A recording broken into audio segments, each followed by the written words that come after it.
diagnostics, but we also heard of the challenges of driving innovation through the NHS. Newcastle's biosciences company AMLO said that adoption is much quicker in the US, and others criticised bureaucratic procurement processes and a culture of inertia. Successive governments have struggled with this challenge. So what specific steps is he taking with the Health Secretary to make sure that British patients benefit from innovation?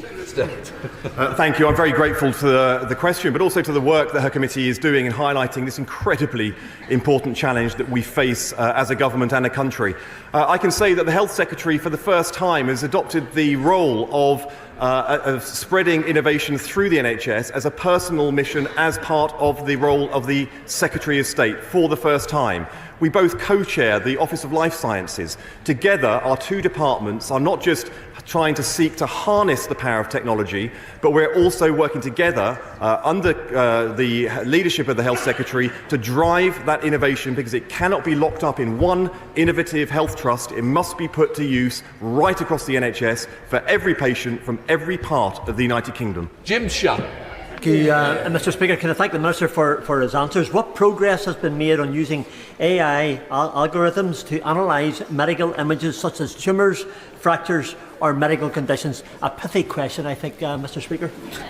I'm very grateful for his question, because having visited Huddersfield Hospital myself, one of the first hospitals to fully integrate AI into its radiotherapy work and its scanning work, I can say that having stood there and seen the power for early diagnosis, the ability to detect patterns at an incredibly early stage, I was left with no uncertain doubt that had my mother been scanned at that hospital, she would still be alive today. She was scanned 3 times that missed the progress of lung cancer in her, and she died several weeks after collapsing, having it not been detected. This is the power of technology. It is a human power, AI, that will transform lives, and we are determined to make sure... Secretary of State, please, you want me to get to these other questions, I'm sure. Liberal Democrat spokesperson Victoria... Many of the companies that I've spoken to who are supporting technological innovation in the NHS and beyond talk about their frustrations at the comparative difficulty of getting funding in the UK, and say that the British Business Bank could do much more to de-risk investment and unlock innovation. So what are the government doing to reform funding and provide an oasis in what has become known as the funding valley of death? Well, firstly, we've done is overall increase to record levels the investment of this government into R&D. You also see the really pioneering work that's going on through Innovate UK, ARIA and the different funding bodies that are available to take different levels of risk when it comes to supporting, creating and upscaling the innovation. The work the Chancellor is doing to reform our pension system in this country is going to unlock capital, because fundamentally we've got to get more capital, domestic capital, into the venture capitalist community so that we can get domestic innovation supported by domestic capital to upscale and solve the challenges that she's talking about. Thoughts? Question number 4, Mr. Speaker. Minister. Only this week we announced £289 million contract which will deliver gigabit-capable broadband to 131,000 difficult-to-reach premises across England and Wales. We are determined to make sure in every part of the country, including in his own constituency, that we reach all of these places. Sir Ashley. Mr. Speaker, I'm grateful to the Minister for his answer. In some of villages in my constituency, such as Cannington and Nether Stowey, fewer than 10% of households have access to gigabit broadband, and download speeds are amongst the slowest in the country. So can he advise how his department will ensure that under this new contract, Openreach fulfil their obligations and my constituents get that faster broadband? Can I first of all commend the honourable member, because this is the 4th time that he's asked a question of me broadly in this territory. In the words of Browning, hark the dominant's persistence till he must be answered to. He's quite right. There are villages in his constituency where there is no proper gigabit-capable internet available. I am determined to make sure that that does happen. I'm very happy to meet with him because I am just, in the words of the musical Oklahoma, a girl who can't say no. I'm very happy to meet with him. Oh, come on, Rebecca Ball.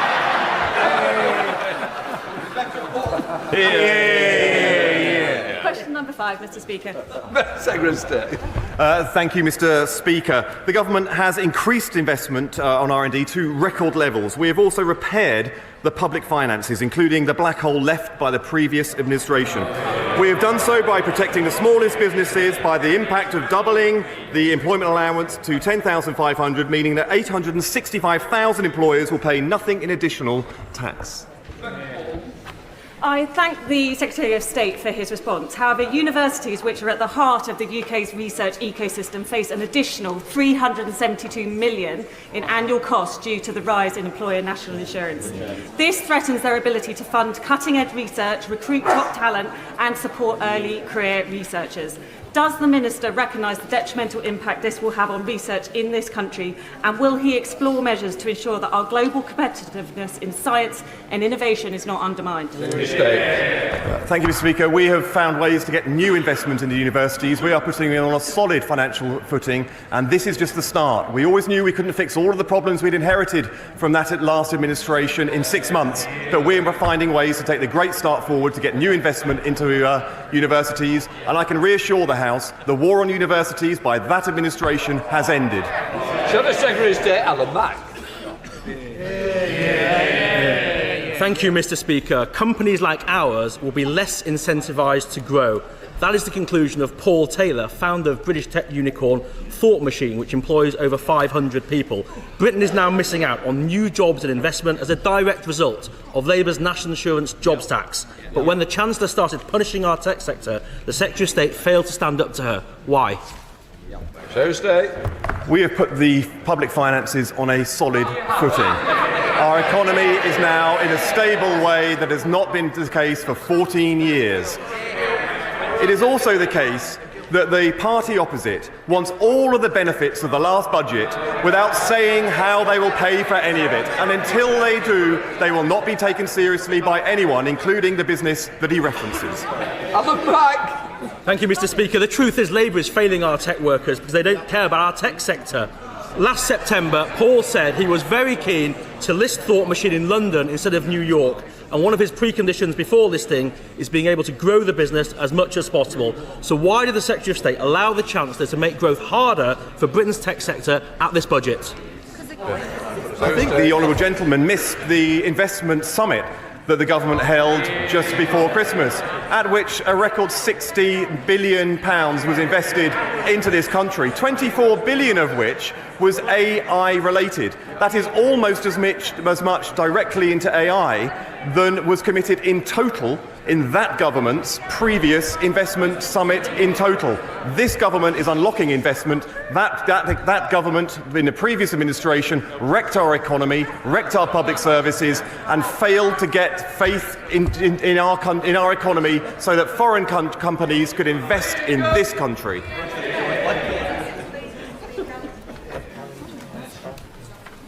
Thank you, Mr. Speaker. Just in case the House didn't hear, this government is driving innovation with a record £20.4 billion of R&D investment for 25-26, powering an innovation-led economy across the UK. In Staffordshire, UKRI is backing over £29 million in 70 cutting-edge research and innovation projects. A standout example in innovative UK support for Staffordshire Net Zero Skills for Growth project is equipping the country to seize opportunities in the net zero transition.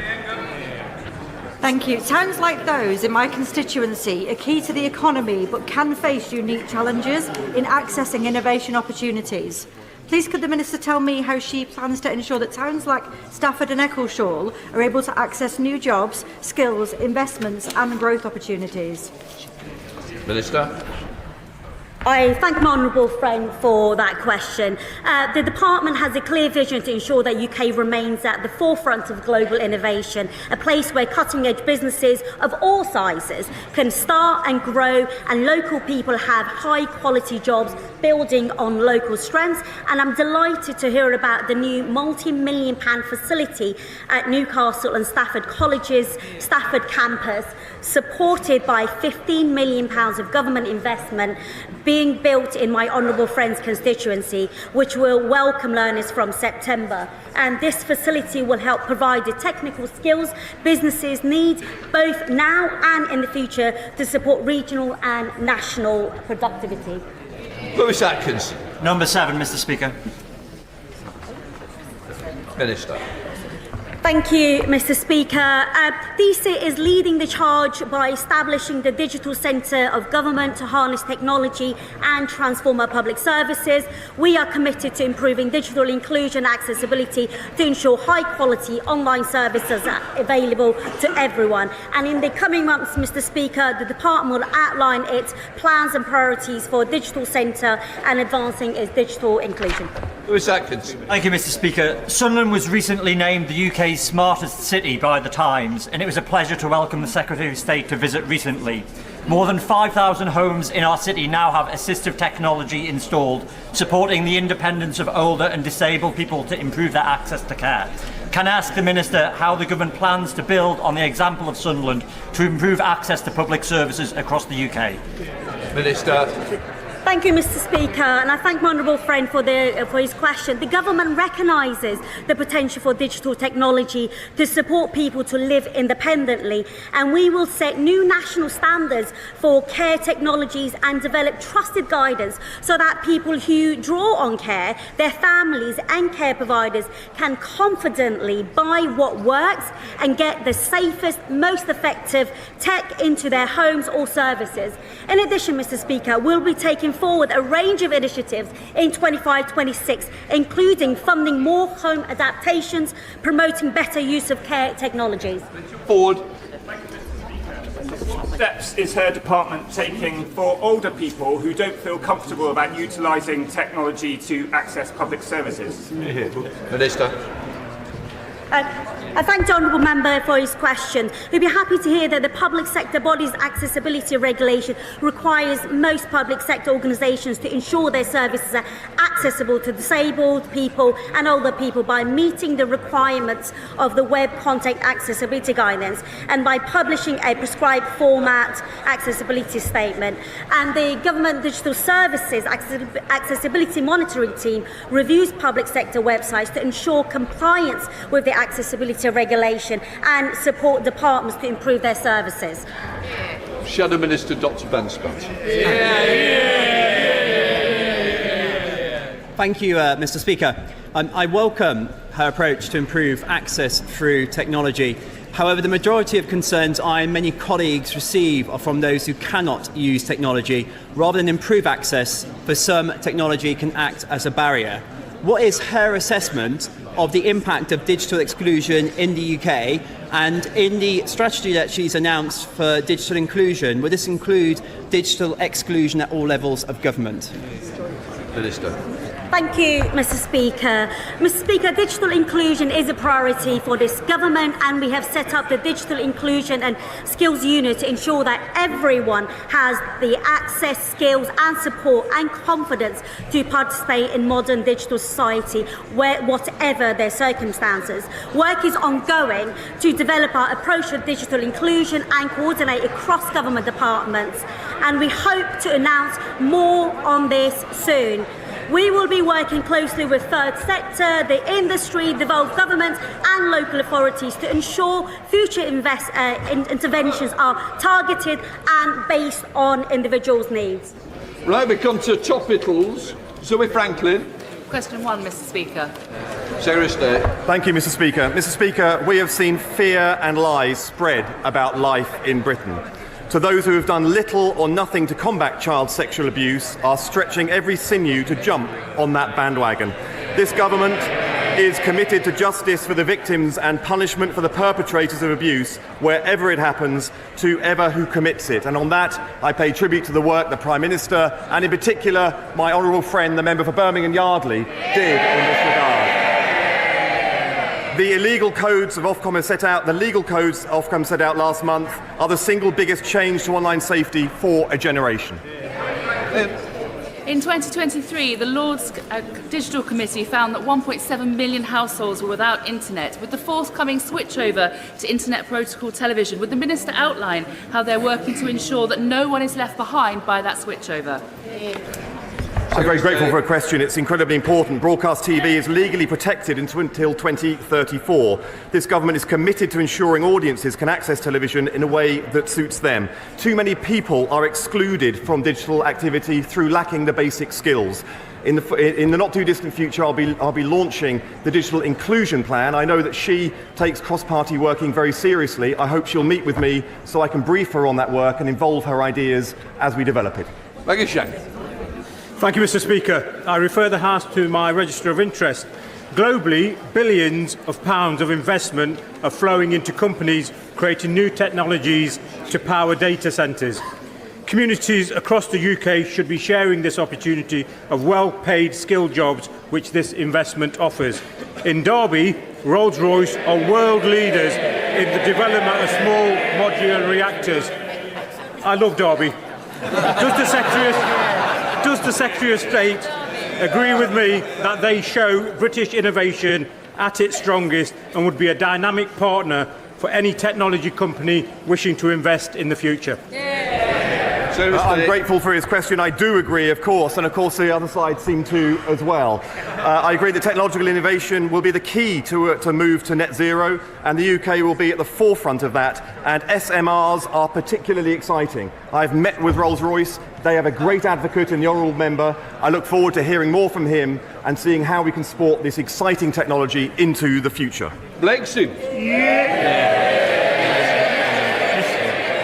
Mr. Speaker, thank you. What steps is the government taking to support pioneering British companies like Cranfield Aerospace Solutions in mid-Bedfordshire in their pursuit of hydrogen-powered flight? And how will the industrial strategy ensure the UK remains a global leader in sustainable aviation technology? Thank you. He raises a very important point, one that this government is committed to. That's why we increased R&D spending to the highest of any government in this country, and it will have a direct impact on the issues that he raises. Before we give Prime Minister's questions, I'm delighted to welcome in the gallery the Speaker of the Lok Sabha of India. Right, let us move to questions to the Prime Minister. Neil Coyle. Number one, please, Mr. Speaker. Prime Minister. Thank you, Mr. Speaker. May I wish all members of this House a Happy New Year. Mr. Speaker, our thoughts, of course, are with those affected by the recent flooding. And we thank the responders who are working hard to keep communities safe. Mr. Speaker, this week we published our elective reform plan to rebuild our NHS and end the Tory backlog. We will deliver where the previous government failed, empowering patients, boosting productivity, more care in the community and incentivising reform. Mr. Speaker, this morning I had meetings with ministerial colleagues and others, in addition to my duties in this House. I shall have further such meetings later today. On behalf of everyone in Southwark, and I hope the whole House, can I offer the Prime Minister condolences on the loss of his brother over Christmas? I wish everyone a Happy New Year. Last July, the public overwhelmingly backed Labour's manifesto commitment to halving violence against women and girls. Can the Prime Minister set out how today's vote on the Children's Wellbeing Bill is a crucial step to delivering that promise, to protecting children, and without the delay of an unnecessary further lengthy inquiry? Can I thank him for his remarks about my brother and the other colleagues who've sent me remarks. Mr. Speaker, he raises a very important issue. Violence against women and girls, abuse, child sexual exploitation are sickening. Many victims have been let down for a very long time by warped ideas about community relations and the protection of institutions. Mr. Speaker, he raises the question of inquiries. There have been a number of inquiries, both national and local, including one covering Oldham, and reasonable people can agree or disagree on whether a further inquiry is necessary. This morning I met some of the victims and survivors of this scandal, and they were clear with me that they want action now, not the delay of a further inquiry. The J inquiry, the last national inquiry, was 7 years, which would take us with a further inquiry to 2031. I think action is what's required. But whatever your view, whatever anyone's view on whether a further inquiry is needed, what I find shocking is that anyone in this House would vote down the Children's Wellbeing Bill this afternoon, which is vital protections for the most vulnerable in our society. And I urge the Leader of the Opposition to withdraw her wrecking amendment. Leader of the Opposition, Kemi Badenoch. Mr. Speaker, the whole House has heard that the Prime Minister lost his brother during the Christmas period. So can I offer him, on behalf of my party, our sincerest condolences? The new year has started with a focus on the decades-long rape gang scandal. Across the country, thousands of girls were tortured and sexually abused at the hands of men who treated them as things to be used and disposed of, destroying many lives forever. The Prime Minister has mentioned previous inquiries. He is right. There has been an inquiry into child sexual abuse, but it wasn't about the rape gang scandal. In its 468 pages, it mentioned Rotherham just once. Is the Prime Minister confident that we know the full extent of rape gang activity? Prime Minister. Can I first thank her for her condolences, and can I thank her for reaching out over the Christmas period when I lost my brother? I really did appreciate that, and I appreciate it today. Mr. Speaker, on the question of a further inquiry, there have been a number of inquiries, some of them localised, including the Mayor of Manchester's inquiry recently, and of course a national inquiry Professor Jay carried out, took 7 years, had 20 recommendations, none of which actually were implemented by the party opposite when they were in government. Now, this is a really serious issue, and we must focus, obviously, on the victims and survivors. There's no fixed view on the victims and survivors about a further national inquiry. There are mixed views. But there is a view, and I share this view, that what is needed now is action on what we already know. We already know, myself from personal knowledge when I was Chief Prosecutor, that warped ideas, myths and stereotypes about victims were at the heart of this. We've known that for a decade. The Jay report called for mandatory reporting. I called for it 11 years ago. What we need now is action. What can't be tolerated is the idea that this afternoon members opposite will vote down a bill which protects children, include Mr. Speaker, Mr. Speaker, let me just.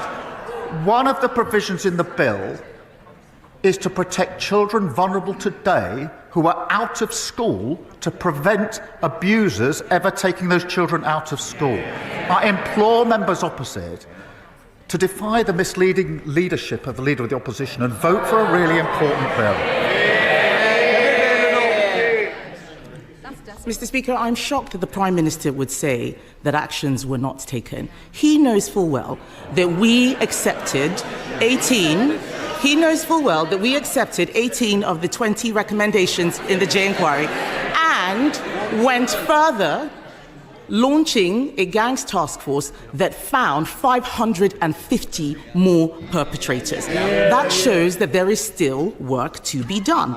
In Rotherham alone, there have been over 1,400 victims. Across Oldham, Bradford, Bristol, Rochdale, and dozens more towns, there have been thousands more victims, but no one has joined the dots. No one has the total picture, and it is almost certainly still going on. One victim from Telford, and I know he says that victims have different views. We have different views across this House. But one victim from Telford says she wants a national inquiry because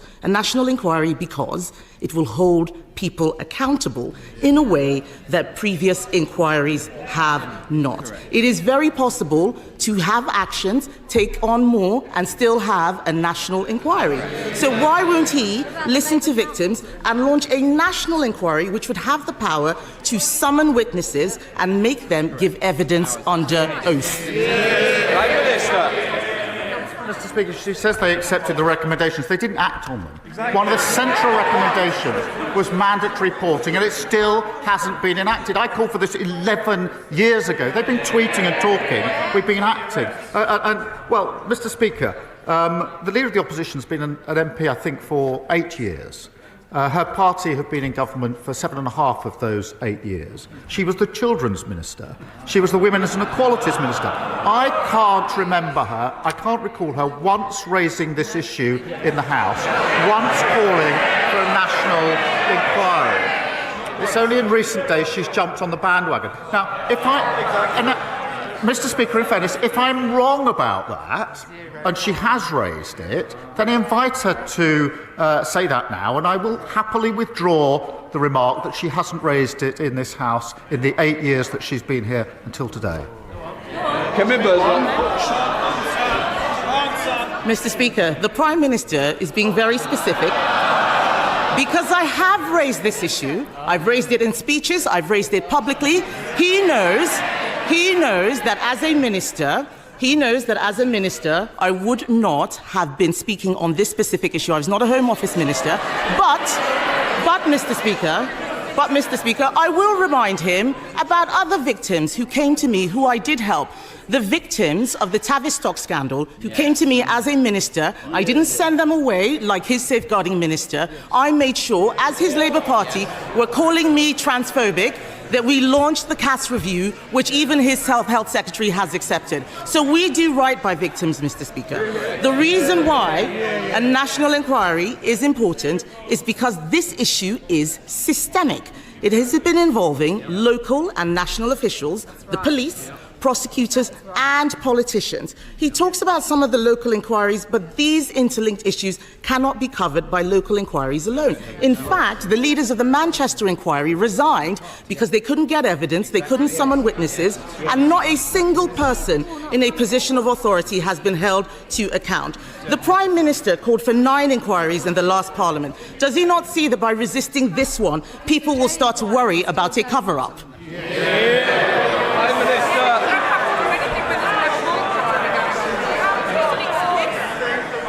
Mr. Speaker, this is an important issue, and we have to focus on the victims and survivors. And it isn't helpful.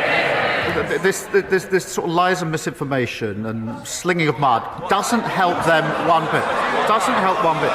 Mr. Speaker, she raised a question of a victim with me, and quite right to, and I accept that victims and survivors are in different places on this. Those that I've spoken to are worried about the delay of a further inquiry. The last inquiry took 7 years. That would take us to 2031. Now, these inquiries, amongst the issues that's been raised with me, and if she's been speaking to victims, they'll have raised this with her, is that it's very hard for victims and survivors to come forward to explain what's happened to them. They do not want to be rushed through this process, which is why the last one took 7 years. It's not sensible to suggest that this can be done in a hurry on the cheap and comprehensively. Therefore, Mr. Speaker, that would take us to, let's say, 2030, 2031. The victims that I've spoken to want action today. I agree with them on that. But what I don't understand, I genuinely don't understand, is why anybody today would vote against the Children Wellbeing Bill, which will protect children who are vulnerable today. It will kill the bill. It will stop those provisions for children exposed at risk today. I implore them, vote for the bill. Don't wreck this in this misguided way. Mr. Speaker, it is very possible to have shorter inquiries, especially if they are covering areas that have not been looked at yet. We don't need to repeat the work that has already been done. Let's look at new areas. Former Labour MP Anne Pryor said that there were councillors and MPs all over the country who knew what was going on but were terrified of being labelled racist.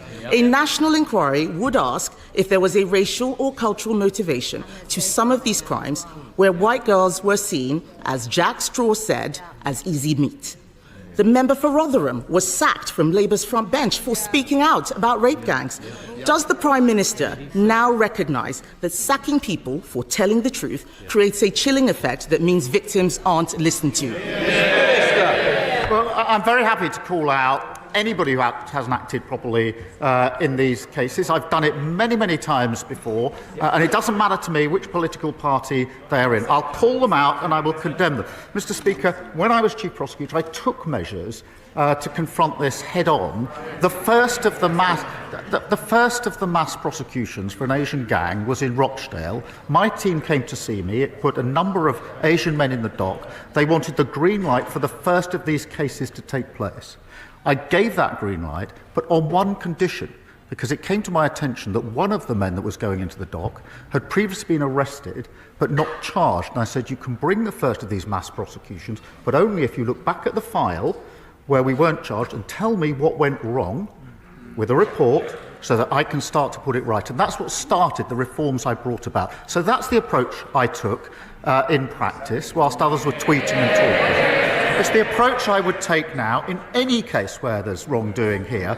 But what we've got to do now, Professor Jay has said this, we have had a number of strong findings. There are 20 on the table from Professor Jay. We've got to get on with action. Don't block it this afternoon. Mr. Speaker, we need to focus on what this is really about. This is not about the Prime Minister's work in the CPS. And I would say very respectfully to the Prime Minister, it's not about you, it is about the victims. Be a leader, not a lawyer. We know that people were scared to tell the truth because they thought they would be called racist. If we want to stop this from ever happening again, we cannot be afraid. The Labour Party has adopted the APPG definition of Islamophobia. That same APPG report said talking about sex groomers was an example of Islamophobia. This is exactly why people are scared to tell the truth. And the lack of clarity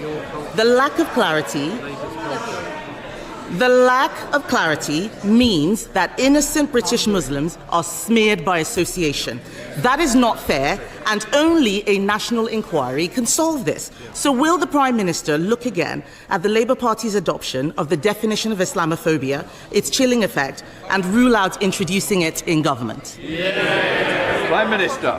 Mr. Speaker, I will call out any aspect that has prevented anybody coming forward or any case going forward when it comes to violence against women and girls, child abuse or child sexual exploitation, as I have been doing now for the best part of 15 years. But, yes, some people will say there should be a further inquiry. But that does, I accept that, but that means all the victims and survivors who are going to give evidence need to be in a position to do so. Not all of them are. I've been speaking to them. There are some that do think they are. It will take time. All of the institutions will have to give evidence. That will take time. This will delay things till 2031 also. But Mr. Speaker, we already know what the major flaws are. And my argument is we should get on with that action. And that's why we're bringing forward the bill this afternoon. Mr. Speaker, the Prime Minister has effectively told us that he's not able to do two things at the same time. This issue of a delay is a weak excuse. And I would say to him that by refusing this inquiry, he is enabling those people who wish to smear all British Muslims based on the actions of a small minority. He is talking about distraction tactics. Let us have the truth. The Prime Minister cannot tell the House the full scale of the scandal. He doesn't want questions asked of Labour politicians who may be complicit. He won't listen to the victims. He won't listen to the victims who are calling for a national inquiry. He is making this all about a bill this afternoon. Later today, he will tell Labour MPs, including in Telford, Rochdale, Bristol, Derby, Aylesbury, Oldham, Bradford, Peterborough, Coventry, Middlesbrough, Newcastle, Ramsgate, tell all of these people to vote against a national inquiry into the gangs which have systematically gang raped children in their constituencies. This is one of the worst scandals in British history, Mr. Speaker.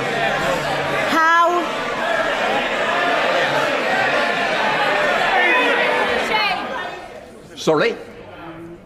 This is a very, very important issue that does matter to the country. It matters to all our constituents. I want to make sure they can hear what's being said by the Leader of the Opposition and the Prime Minister of the Opposition.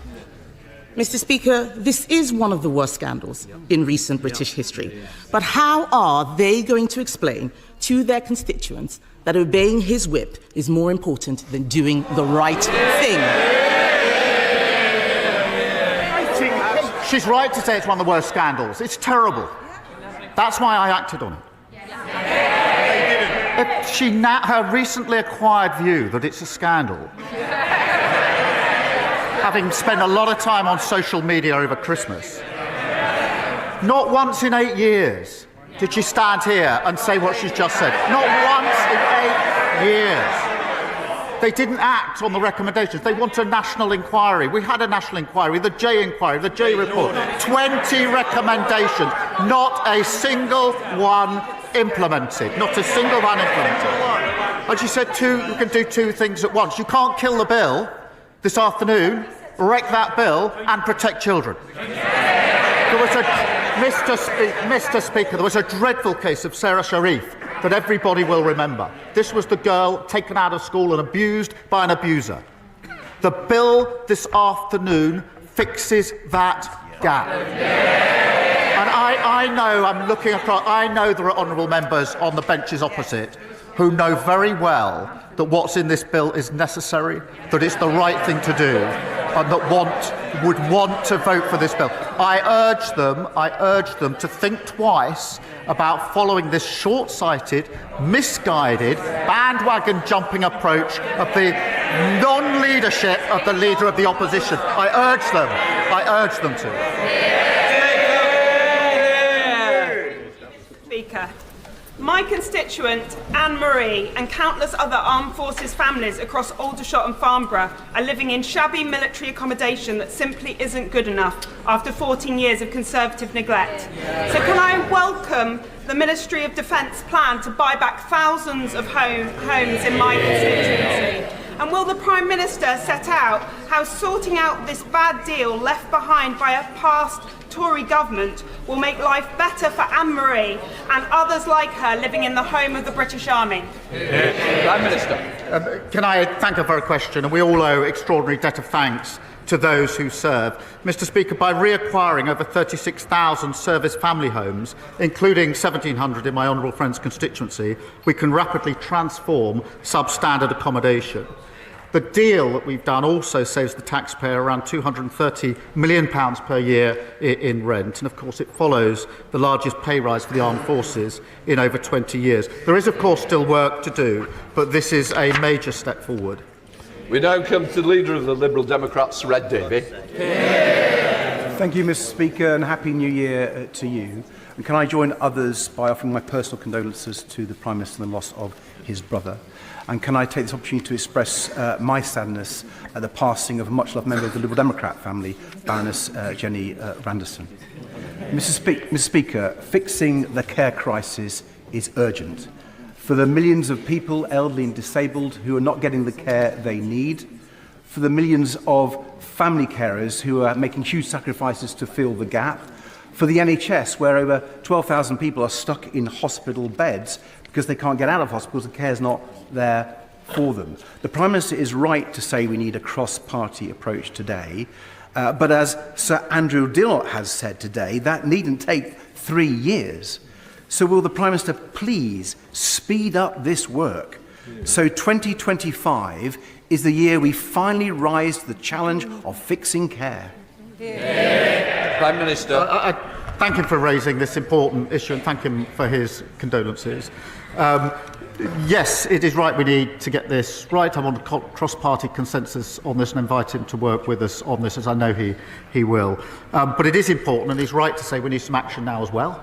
And that is why it's important I point out the immediate action that we've taken, the £3.7 billion of additional funding in the budget for social care, another £86 million to allow 7,800 more disabled and elderly people to live more independent lives, and of course the increased carers allowance. And the way in which we've set this up is in stages so that we can act and improve as we go along, but making sure that we've got consensus for the bigger changes that may be proposed in the review. And I do invite him and members across the House to work with us on this so that we can get this right and make sure that what we put in place endures beyond just a few years. Thank you.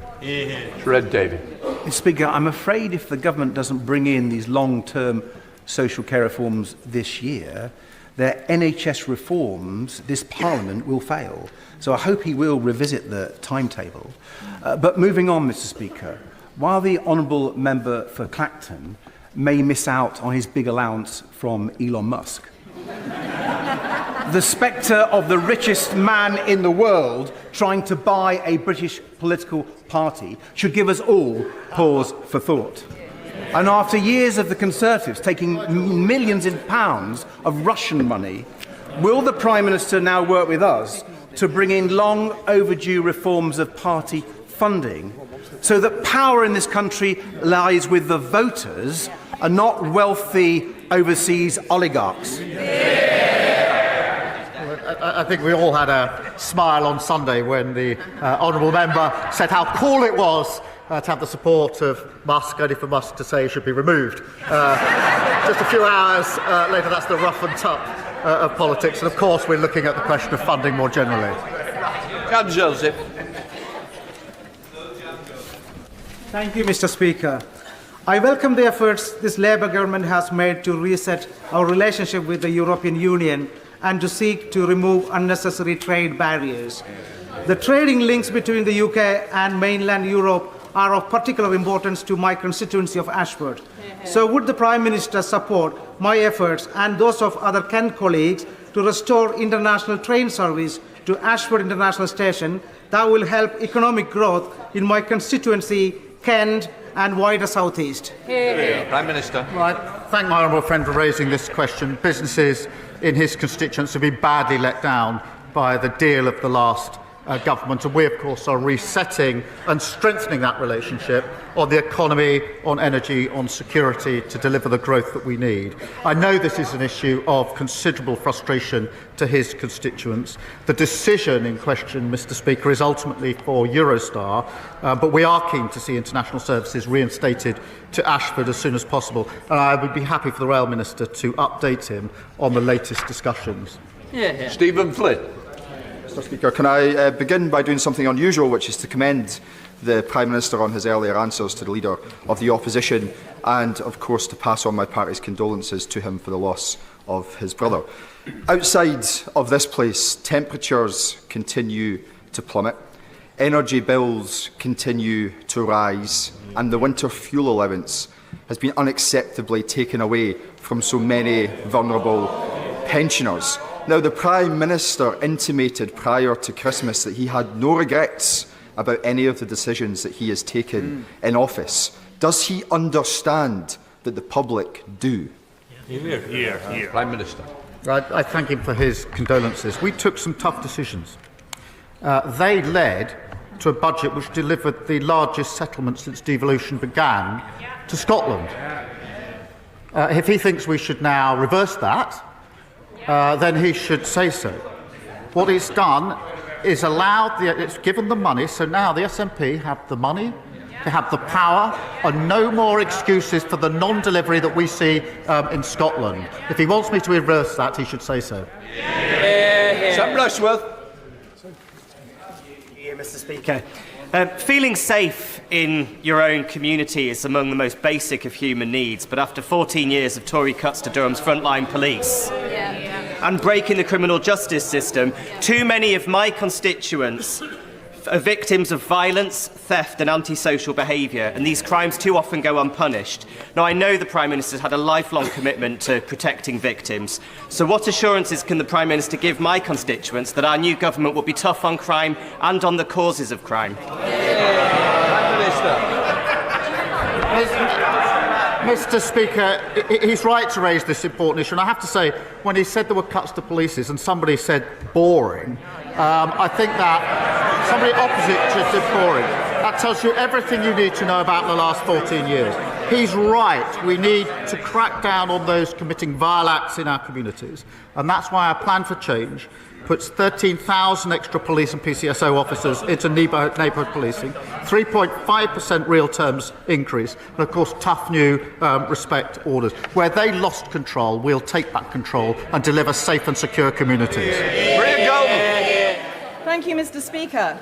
My constituent Dipak first opened the doors to his pharmacy in 1991, and he's been serving the Chelmsford community ever since, greeting many of his patients by name.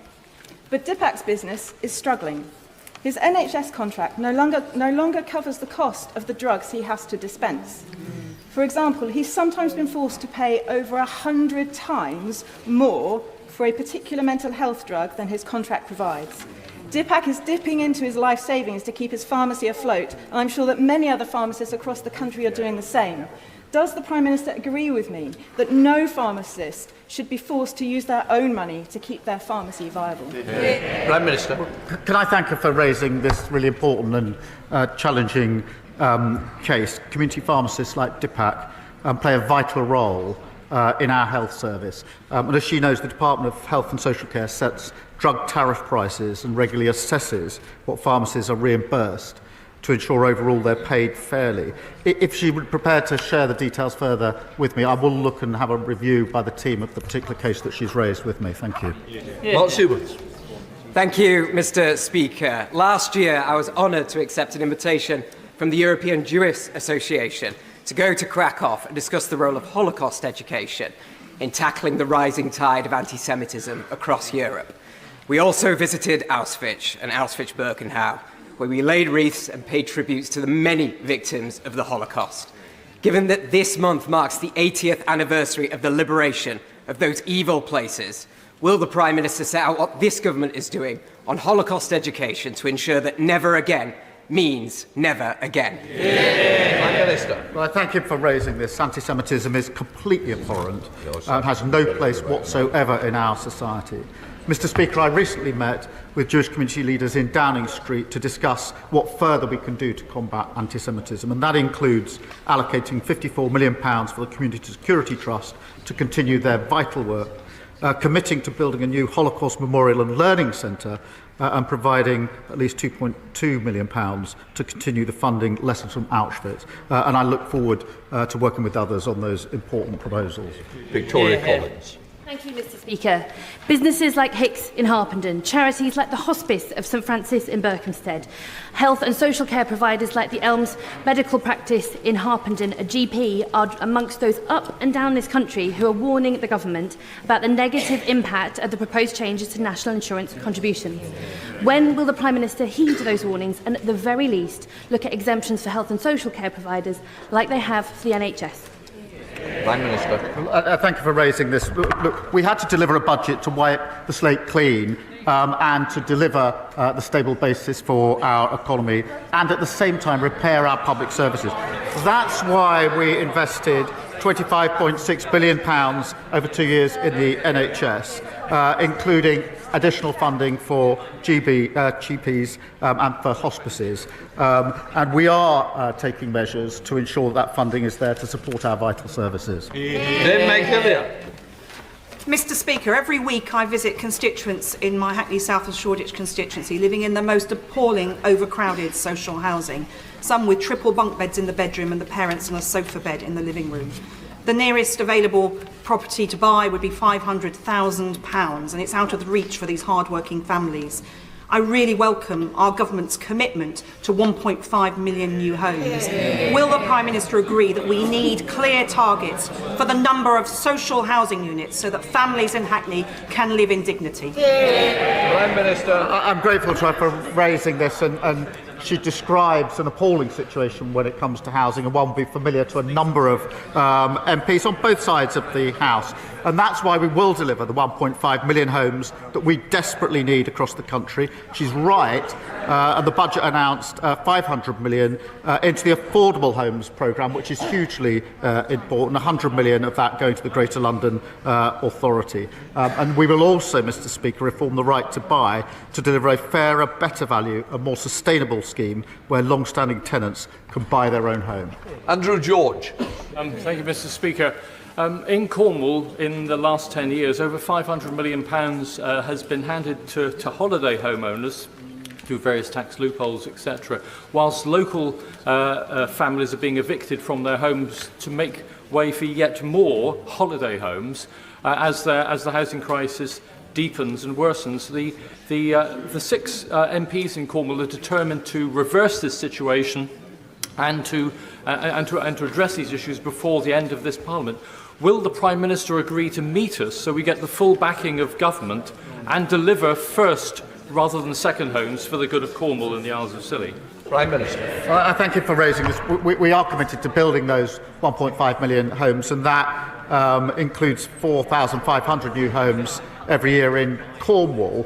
But I do recognise the point he makes, which is that excessive concentrations of short-term lets and second homes in places like Cornwall can impact the availability and affordability of homes. That's why we'll enable councils to charge a premium on the council tax bills of second homes, abolish the furnished homes let regime and introduce a registration scheme for short-term lets. But I am happy to make sure that he and his Cornish colleagues do get the meeting they want with the Housing Minister to discuss that further. Joyce Fenton-Glenn. Thank you, Mr. Speaker. This government is committed to using the criminal justice system to tackle violence against women and girls. But when an abuser can use a child custody battle to continue their abuse, as happened in the case of one of my constituents, it is clear that we need to raise the issue in the civil courts too. Will the Prime Minister please look at ending the absurd assumption that a domestic abuser's involvement in a child's life is advantageous to their welfare? Prime Minister. Yeah, absolutely, and he's right, Mr. Speaker. Family courts must never be a tool that domestic abusers can use to continue their appalling abuse, and that's why we're expanding the number of new Pathfinder courts to provide dedicated support to survivors and protect the welfare of children. We are reviewing the presumption of parental involvement and we'll set out our position in due course. And I'll make sure that he meets the relevant minister to discuss this further. Christine Jardine. Thank you very much, Mr. Speaker. And can I associate myself with the remarks of the Liberal Democrat leader and others today? Happy New Year to everyone, but 2025 is already proving a challenge for many of my constituents. Pensioners, families, small businesses, the hospitality industry, GPs, social care, as others have said. They know that the SNP has failed to deliver for Scotland. They hear when the Prime Minister says that the Conservatives left the economy in a mess, and they know that governments make difficult decisions. But what they are asking me is, when is this government going to do something positive for them to overcome the negative impacts they're facing from the budget? Prime Minister. Thank you very much. Can I just address something I should have addressed to our leader, which is to express our condolences about Jenny Randerson. I apologise, I overlooked that earlier on. She raises the point about the failure of the SNP and the legacy of the Tories, and I'm proud that this Labour government delivered the largest budget settlement for Scotland since devolution, and that means, Mr. Speaker, in answer to a question, 100,000 workers in Scotland benefit from the increases from the national minimum and living wage each year. An estimated 3.2 million people in Scotland will benefit from the extension of the 5p cut in fuel duty. And it comes, of course, on top of the 125 million set up Great British Energy in Aberdeen. It reinforces the point. They've got the powers, but a terrible record. They left a terrible legacy. We're getting on for delivering for Scotland. Josh Newbley. Last year, this Labour government delivered justice for members of the Mine Workers Pension Scheme. 45,000 members of the similar British Coal Staff Superannuation Scheme are keen to see their £2.3 billion investment reserve returned to them, which could boost coalfield communities like mine in Cannock Chase. Will the Prime Minister meet with retired miners, trustees and coalfield MPs to discuss what could be done for BCSS members up and down the country? Prime Minister. Right, thank you for raising this issue. I was pleased, Mr. Speaker, that the first increased payments to Mine Workers Scheme members were made at the end of November. I do understand the strong feeling on the British Coal Staff Superannuation Scheme, which is why the Minister for Industry met the trustees last year, and we will be working with the coal staff trustees to consider their proposals once the new Mine Workers Pension Scheme arrangements have been agreed. Thank you, Mr. Speaker. Mr. Speaker, first of all, we had a Chancellor who embellished her CV, then we had a Transport Secretary with a fraud conviction, and now we've got an anti-corruption minister who is being investigated for corruption. Now, I know the Prime Minister likes living in free accommodation, but does he really think it's appropriate that his minister is being given free housing by the political allies of some very dubious foreign regimes? Prime Minister. Mr. Speaker, the City Minister has acted appropriately by referring herself to the independent adviser. We brought in our new ministerial code to allow ministers to ask to establish the facts, and I'm not going to give a running commentary on that important exercise. Tonia Antoniazzi. The last couple of days, I wrote to the England and Wales Cricket Board regarding the upcoming game in the Championship Trophy against Afghanistan on the 26th of February. I have met with the ECB and we are calling for the game to be boycotted. I thank everybody for the support that I've had across this House and also at the other place. I also would like to thank very much the Prime Minister for his intervention with the with the International Cricket Council yesterday. But would he please agree to meet and talk to his counterparts in South Africa and Australia that they boycott the Games as well? Mr. Speaker, there's been an appalling erosion of the rights of women and girls in Afghanistan. And we all should condemn that suppression of freedoms in the strongest terms.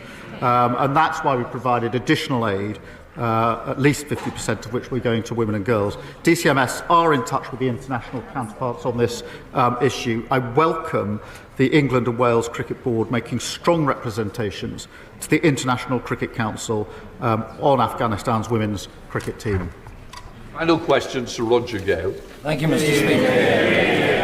Mr. Speaker, setting aside the matter of grooming gangs, the opposition amendment on the order paper today sets out very clearly why the bill that we shall be debating is so very deeply flawed.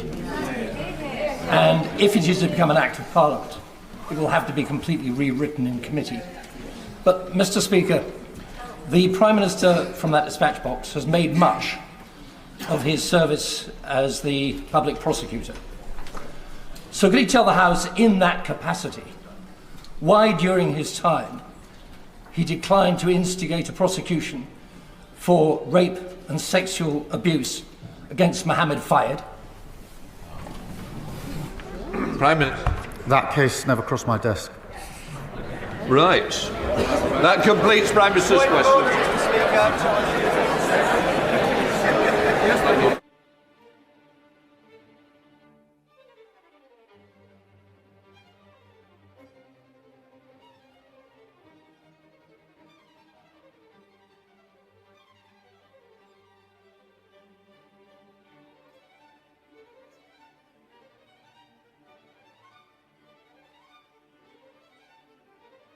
Fundamental to the future survival of the NHS.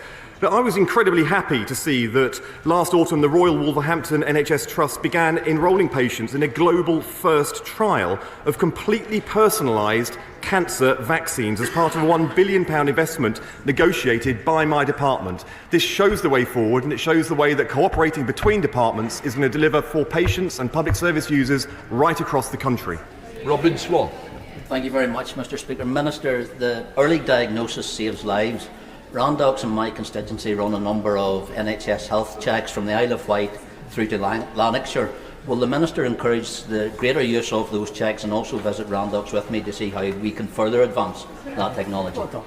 I can confirm that by working with the Health Secretary, visiting just quite recently St Tommy's across the road here to see how new technology is being used in diagnostics, it is increasing the number of scans and the quality of the scans to diagnose disease early in order to prevent the disease having the worst outcome. This is being rolled out across the country and I'm working very, very closely with the Health Secretary to make sure that innovations like this are put to the good use for the country.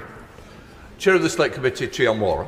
Mr. Speaker, last month's Select Committee brought festive cheer by hearing how British science is advancing the eradication of diseases such as cervical cancer, HIV, AIDS, malaria through innovative and exciting new treatments and diagnostics. But we also heard of the challenges of driving innovation through the NHS. Newcastle's biosciences company AMLO said that adoption is much quicker in the US, and others criticised bureaucratic procurement processes and a culture of inertia. Successive governments have struggled with this challenge. So what specific steps is he taking with the Health Secretary to make sure that British patients benefit from innovation? Thank you. I'm very grateful for the question, but also to the work that her committee is doing in highlighting this incredibly important challenge that we face as a government and a country.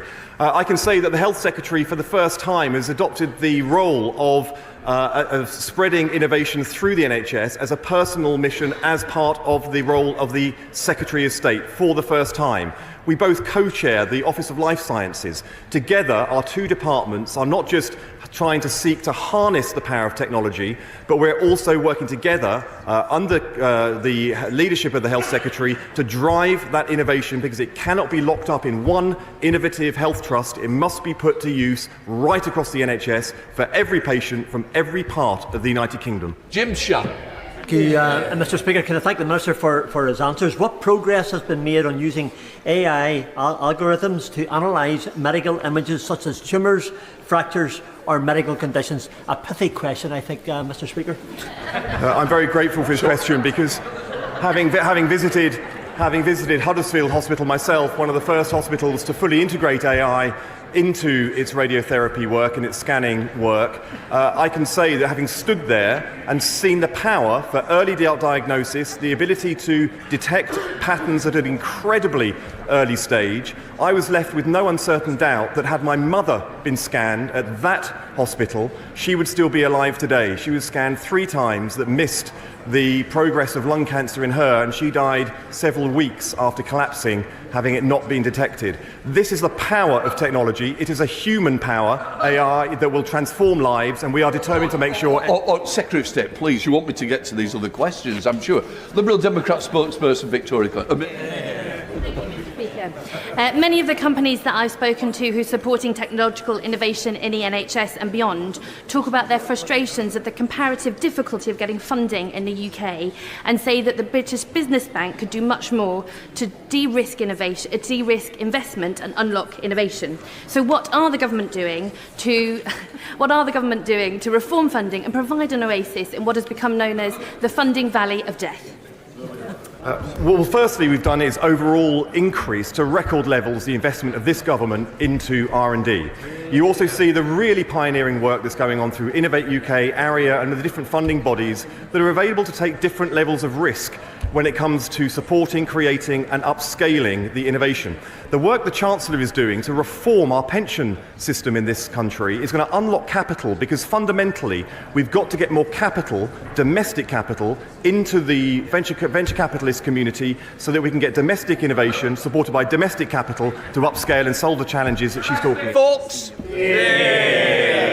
Question number 4, Mr. Speaker. Minister. Only this week we announced £289 million contract which will deliver gigabit-capable broadband to 131,000 difficult-to-reach premises across England and Wales. We are determined to make sure in every part of the country, including in his own constituency, that we reach all of these places. Sir Ashley. Mr. Speaker, I'm grateful to the Minister for his answer. In some of villages in my constituency, such as Cannington and Nether Stowey, fewer than 10% of households have access to gigabit broadband, and download speeds are amongst the slowest in the country. So can he advise how his department will ensure that under this new contract, Openreach fulfil their obligations and my constituents get that faster broadband? Can I first of all commend the honourable member, because this is the 4th time that he's asked a question of me broadly in this territory. In the words of Browning, hark the dominant's persistence till he must be answered to. He's quite right. There are villages in his